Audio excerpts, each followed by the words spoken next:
First of all, we need to know what is sociology. And I think there's only one who attended before. Okay, so sociology, simply anything ends with ology, is the scientific study of something. What is this thing here? The society. What are we studying in the society? The social relationships, the social organizations, the relationship between individuals and the social organizations, and how they are affecting each other. Okay? But it cannot be a science without scientific research. That's why we will find here that we learn here about sociological imagination, and we will learn about the difference between common sense and sociology. Okay? Right?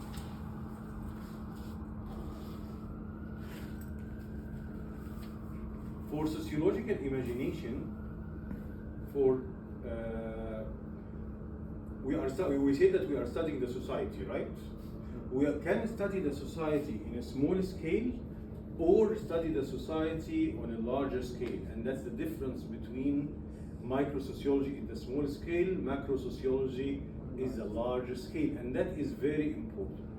So yes, we are studying the society, but because we are doing research, this research must be about a specific research question. This research question can be about a large group of people. Like, for example, if you are doing a research about the relationship between unemployment and crime rate in all of BC, this would be macro-sociology, not micro-sociology. Okay? So we have here the macro-sociology. But if you are studying a particular family or a particular small school or a particular small social setting and how they are interacting with each other, okay, so that would be micro-sociology. Okay? What's the difference between them? Not only the size, but in macro-sociology, because you are studying thousands of people, you cannot get detailed information about the social relationship between individuals and each other.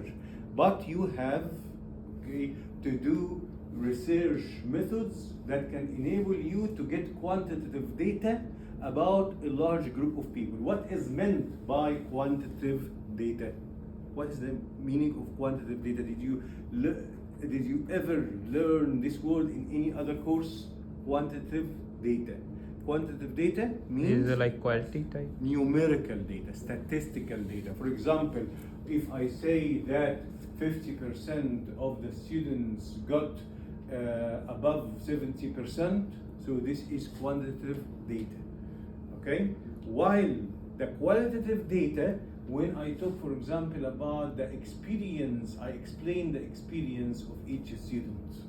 Okay? So the qualitative data is data that cannot be counted in numbers, but it can be described in words, it can be explained, okay? And here with the macro-sociology, it's not easy to acquire qualitative data. We can still get some qualitative data, but it's not easy to acquire qualitative data.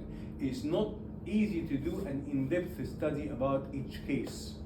Okay, but in the macro-sociology, we are using mostly quantitative data, and the quantitative data, as we are going to learn in the next chapter, okay, is acquired through surveys, through questionnaires, but you cannot do observation, for example, because which people will be observed? You are studying thousands of people, okay?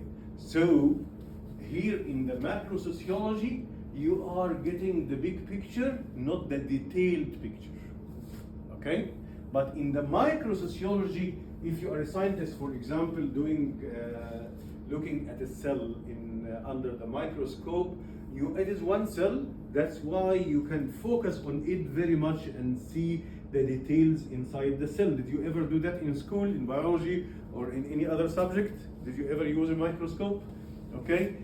We are doing that with the society. If I'm studying a particular family or a particular social or a small scale social setting, I can focus on the details and I can use methods such as observation, such as unstructured interviews. Unstructured interviews is a kind of interviews which looks like a discussion, okay? That because through discussion you can know more and more details about the person. For example, I'm the interviewer and you are the interviewee. If I ask you just specific questions with specific answers that you choose from, yes, I will know information, but this information will not be very detailed and will not give you the chance to talk flexibly and comfortably about your interactions in real life. Okay?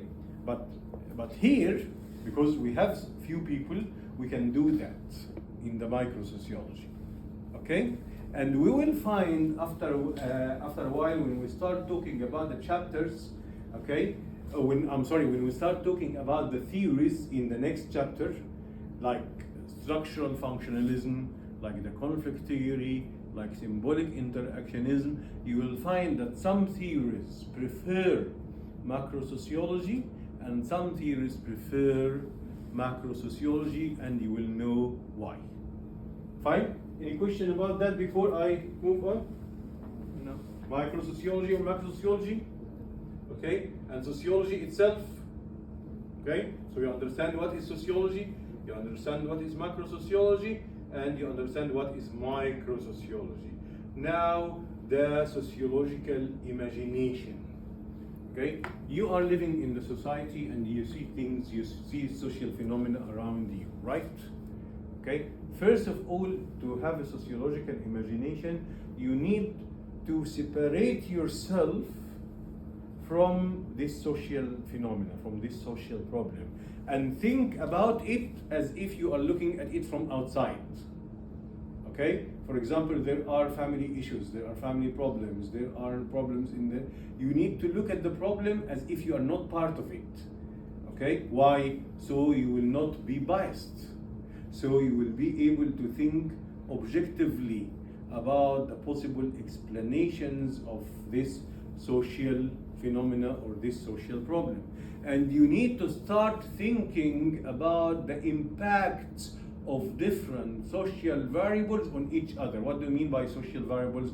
Like, for example, if there are some family issues, how these family issues are impacted by the economic factors, how they are impacted by some other factors in the society.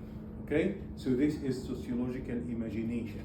You are putting yourself outside of the box and you are looking at the problem from outside, and you start thinking about the relationship between the different social factors. Okay, fine?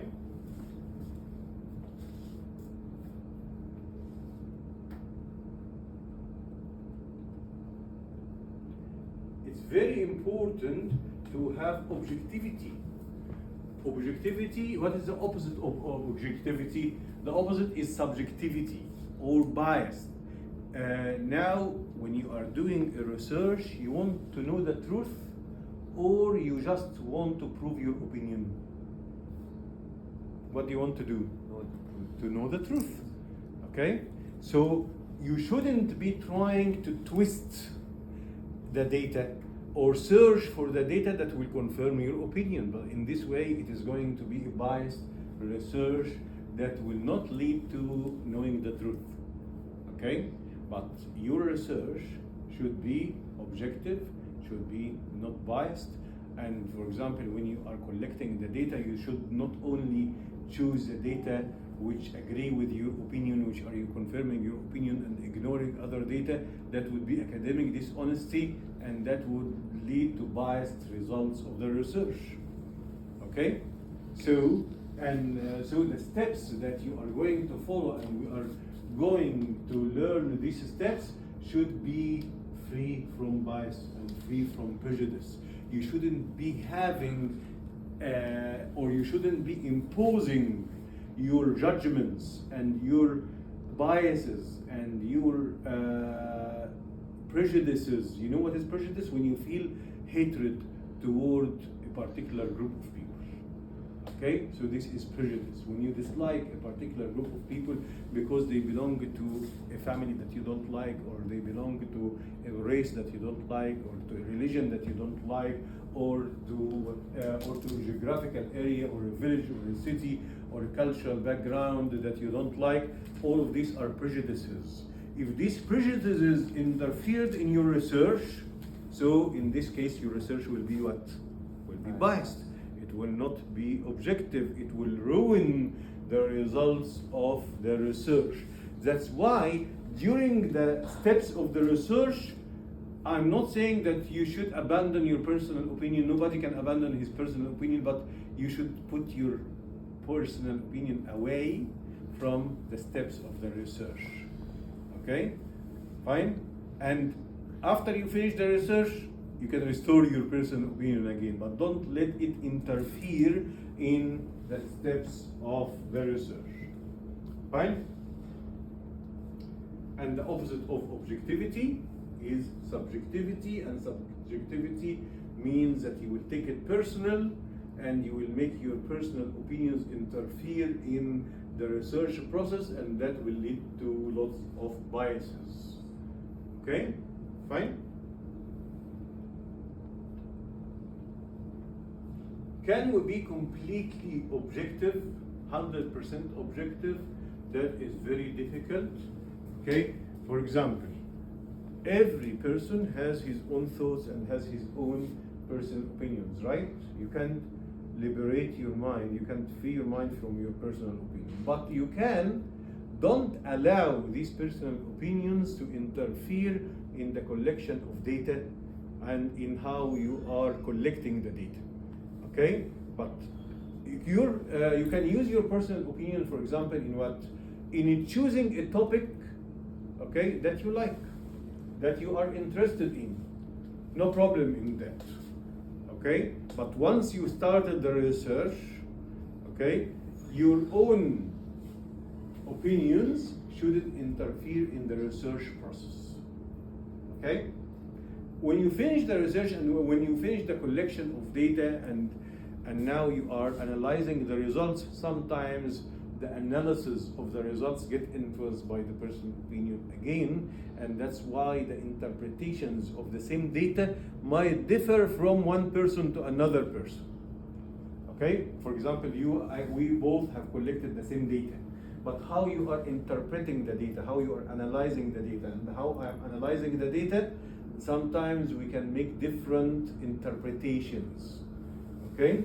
Fine?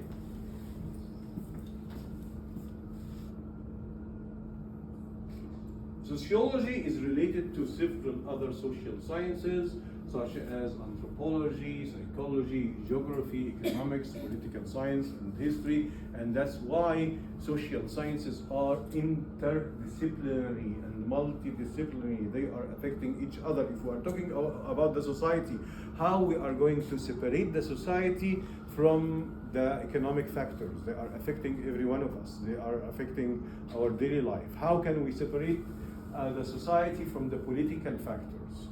Okay, so all of these cannot be separated in reality from each other. Practically, they cannot be separated from each other. And what is very nice about sociology, that sociology is comprehensive. It talks about all of these aspects, and you will find that each chapter will be talking about a different aspect from the society. So you will find some chapters are focusing on political topics, so other ones are focusing on economic topics, and like that. Right?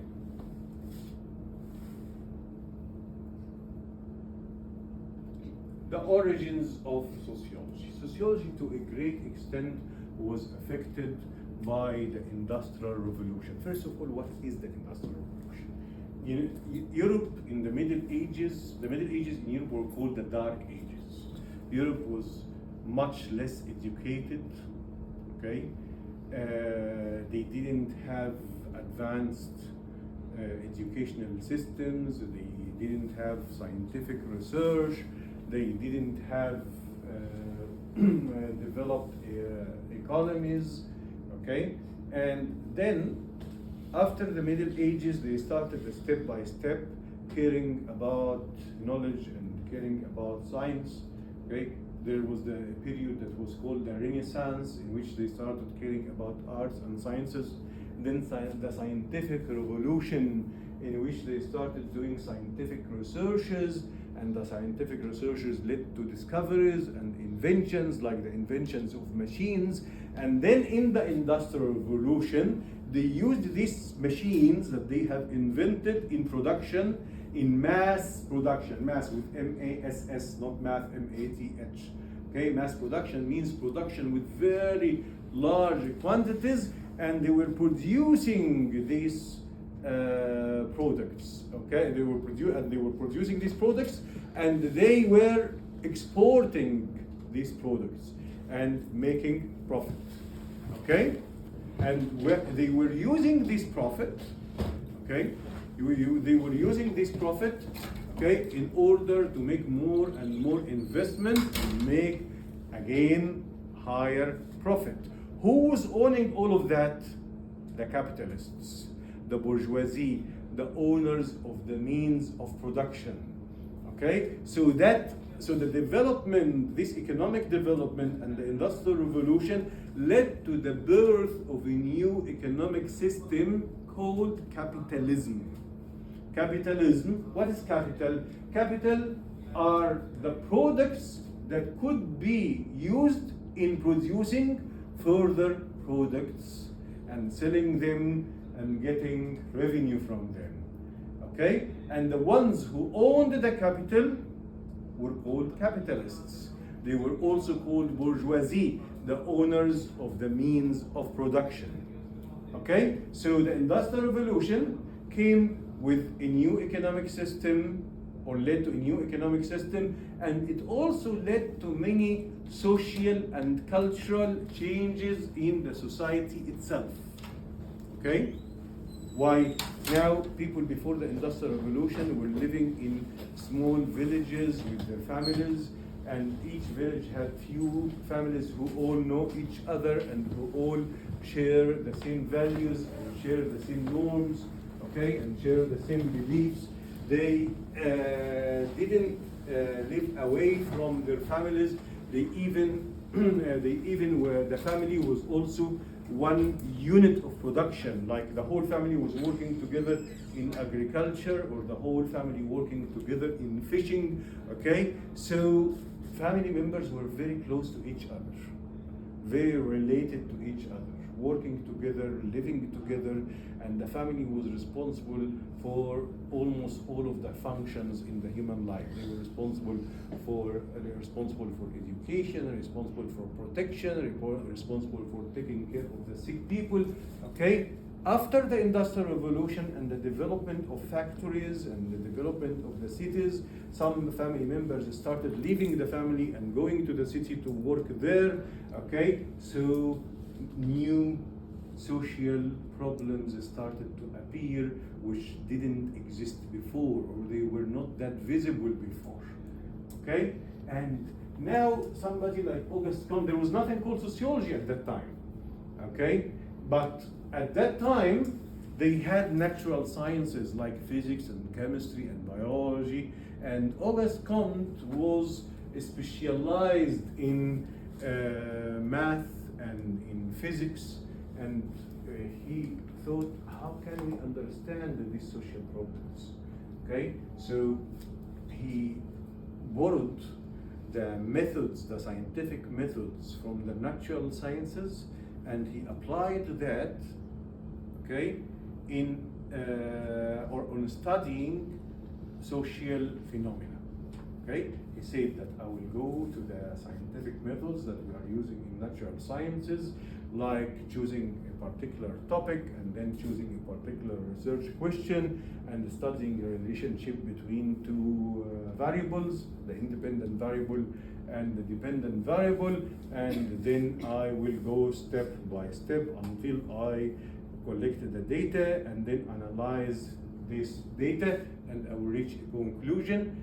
Okay, and that was the birth of a new discipline, of a new subject called sociology. Okay, fine. He called it first social physics, and then the name became sociology.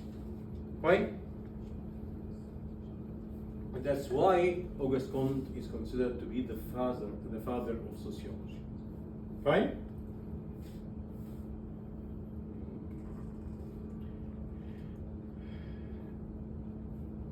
The Industrial Revolution, as we said, it was very important because it led to these massive changes in the society. So we had very important scholars such as Auguste Comte, whom we talked about, and Karl Marx and Durkheim and Max Weber. Weber, take care, Weber, this is pronounced as Weber. He was German, and the Germans are pronouncing the W as a V. Okay? In some languages, the W is pronounced as a V. Okay? So Max Weber, Emil Durkheim, Karl Marx, and in addition to Auguste Comte and other ones, have studied the effects of these changes which happened in the society after the Industrial Revolution. And these people were the founders of different sociological approaches. What do you mean by sociological approaches? Different theories.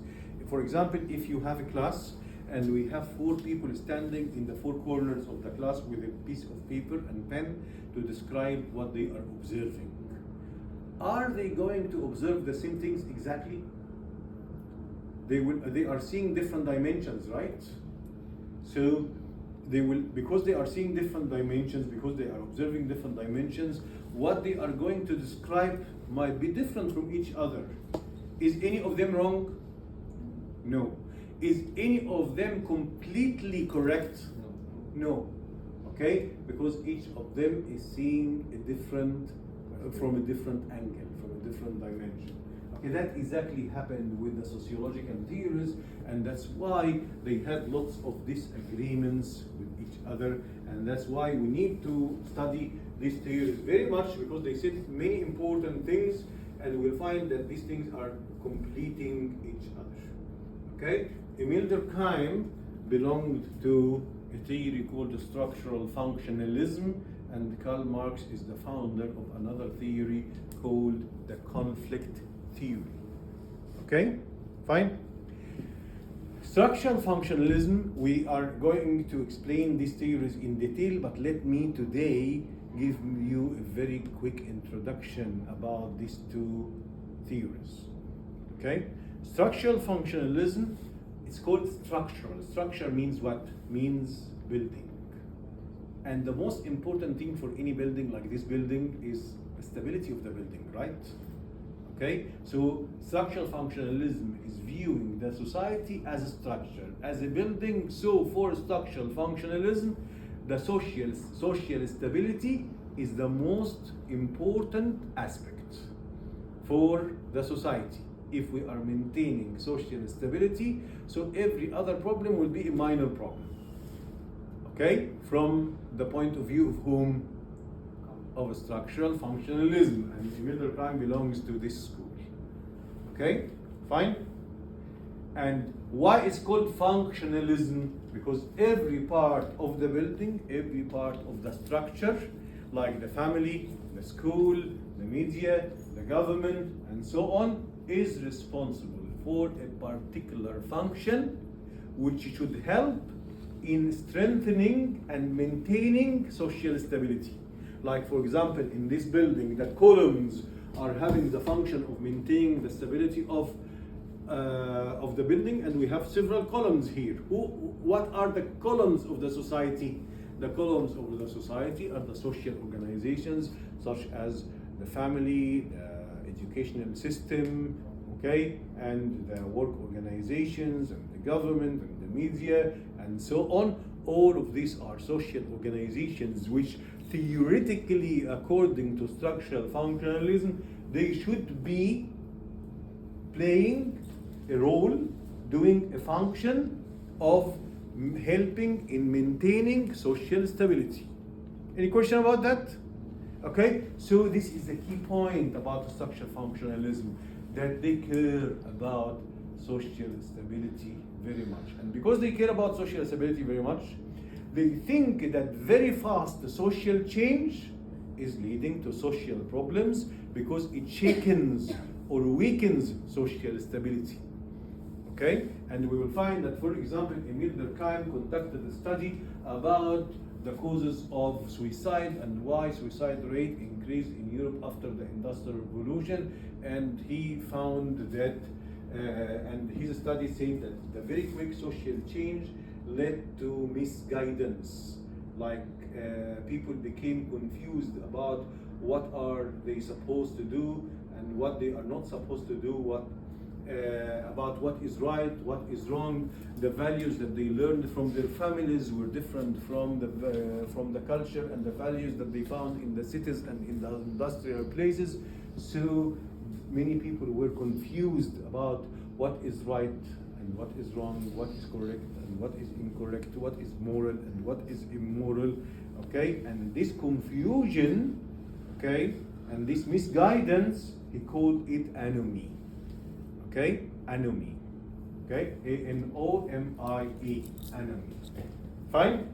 And other scholars as well also belong to structural functionalism. We are going to talk about them in the next class. Now, Karl Marx, while this school, Emil Durkheim and other people in this school found that social stability is the most important in the society, Karl Marx found that social equality, not social stability, social equality is the most important in the society. And he focused on social equality very much. Why is that? Because one of the changes which came with the Industrial Revolution, that those capitalists, those owners who owned the means of production, okay, they have exploited the labor very much. They have exploited the workers, okay? They have given the workers very low payments, very low wages. At that time, in the 19th century, there was nothing called labor laws. There was nothing called labor rights. Okay? It was impossible to go and sue your employer in the court. There was nothing like that. Okay? And before the Industrial Revolution in the Middle Ages, okay, these people were working as serfs. Serfs means peasants in agricultural lands that are owned by the landlords and the nobility, and they didn't even have any rights at all, and they were not getting any salary or wages at all, but they were working for free in return for food and shelter and clothes, and that's it. Okay? So when the society changed towards industrialization and these new factories, they needed labor, many of these people immigrated from the villages to the city. They thought that they will have a higher standard of living, but actually the employers took advantage of them and exploited them because they want to build, they want to make themselves richer and richer and richer. And if there is no law which is protecting the rights of these poor people, so that means that they will suffer from exploitation. Okay? So the working class was exploited. And Karl Marx, as a scholar, he was observing this situation in the European society. He was born in Germany and lived in England, and he was observing this situation and writing about it. Okay? And that's why he focused on social equality very much. And he said that the lack of social equality is the main cause of many social problems, rather than the lack of social stability. Okay? Fine? Yes. Okay. So we'll stop here today, and next class we are going to build on that. So please, I want you to read chapter 1, study it very well, watch the videos of week 1 and week 2, and do the OGL assignments. Thank you very much. And wish you all the best, and thank you for staying here today. I will take the attendance now. Okay.